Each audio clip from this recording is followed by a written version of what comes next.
ভাই, বাস্তবতা নিয়ে কিছু কথা বলো তো। বাস্তবতা নিয়ে আর কি কথা কমো।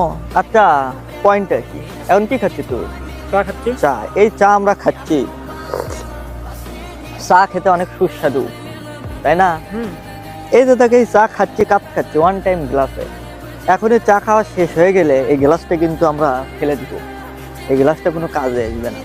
ঠিক এমনই আমাদের সমাজে এমন কিছু মানুষের থেকে চলাফেরা বন্ধ করতে হবে, এমন কিছু মানুষের সাথে চলাফেরা বন্ধ করতে হবে, এমন কিছু মানুষের সাথে চলাফেরা করবো না যারা তোর প্রয়োজন মিটে গেলে তোর দূরে সরিয়ে ফেলে দিবে। এই সমাজের মানুষগুলো এমনই, যতক্ষণ পর্যন্ত আমার প্রয়োজন আছে। আমার সাথে এমন ঘটেছে ভাই, আমাকে প্রয়োজন শেষ, আমাকে ছুঁড়ে ফেলে দিয়েছে এই ওয়ান টাইম চার কাপের মতো। এটাই হলো সমাজ। তাই চলাফেরা করার আগে চোখ কান খোলা রেখে হুশ করে চলাফেরা করতে হবে, না হলে পদে পদে বিপদ আসবে। কি বলছেন ভাই? আর এই কথাটি সামান্য চায়ের কাপ দিয়ে বুঝালাম, কিন্তু কথাটি কিন্তু এই চায়ের কাপের জন্য ছিল না।